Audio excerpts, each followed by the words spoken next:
TV에서 맨날 보는데. 상임위에서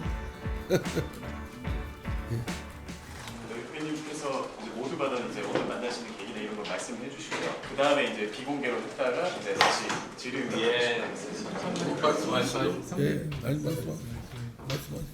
예. 사실 저 이상민 의원님과는 굉장히 오랜 인연이 있습니다. 저도 카이스트 교수 시절에 유성구에서 살았습니다. 그래서 그때부터 사실은 알고 있었고 본격적으로 국회에 들어와서 이제 같이 이렇게 여러 가지로 고민들 이야기하고 하면서 좀 더 깊이 알게 됐습니다.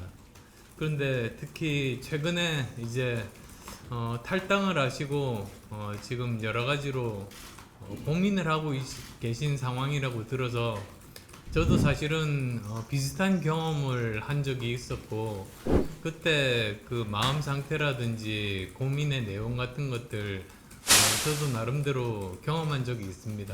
그래서 그런 말씀들 듣고 또 저 나름대로 어떻게 어려움들 극복해 나갔는지 그렇게 좀 도움이 될 만한 그런 부분이 없을까 해서 이렇게 찾아뵙습니다.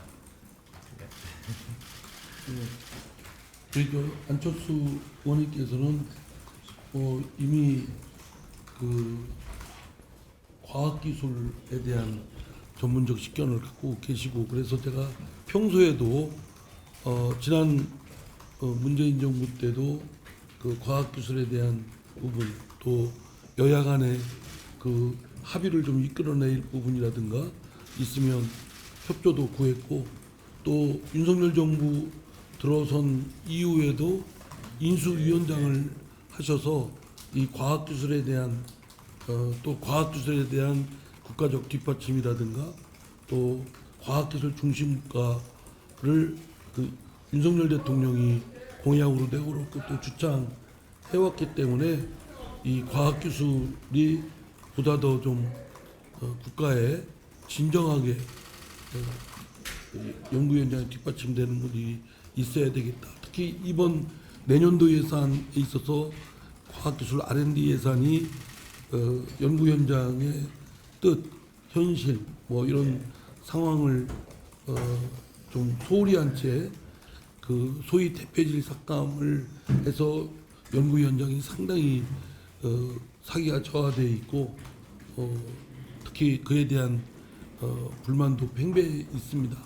어쨌든 과학기술연구위원장에 계신 연구자들이 아주 신명나게 연구에 몰입할 수 있도록 하기 위해서는 그 여야를 막론하고 이에 그 지혜와 에너지가 모아야 되겠지만 특히 이제 안철수 의원님이 그 국민의힘의 그 막강한 그 지도자로서 이번에 그 내년도 예산을 다시 한번 연구위원장의 연구자들의 뜻에 부응하게끔 좀 이렇게 뒷받침해 주십사 요청도 드리려고 제가 또 뵙고자 했습니다.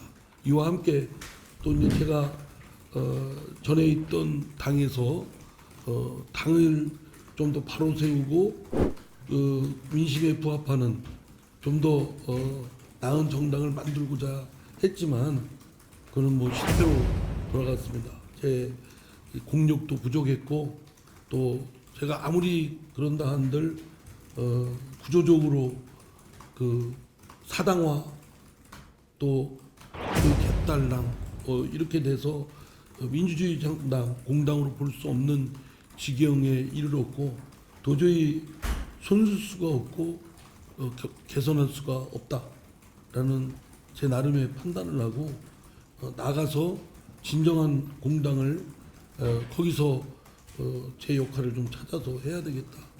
또 이런 여러 가지 제 앞에 이제 놓여 있는 그 선택의 카드 중에 그래도 지금 제가 명색이 5선 국회의원인데 이제 제 정치 역정에 잘 완결을 져야 될 순간에 한 채의 실수도 없이 좀 공간을 잘 활용할 수 있고 역량을 집중할 수 있도록 그 우리 안철수 대표님께 그 지혜를 좀 구하기도 하고 또 뭐 그런 선택지 중에 국민의힘도 또 있기 때문에 국민의힘의 또 사정이 밖에서 보면 상당히 좀 어지럽고 그래서 이런 등등을 좀 여쭤보고 의논 드리고 또 궁극적으로는 한국 정치를 정말 바로 세우고 참정치로 해야 되겠고 국민들이 민생에 집중해서 국민들이 삶을 개선하는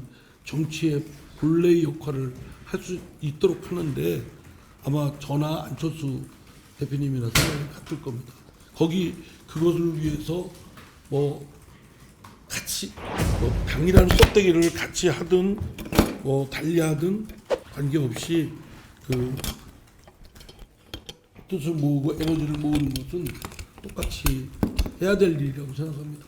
그래서 거기에 대한 고견도 여쭙고 의견 나누고자 뵙자고 했습니다. 예. 말씀 나누고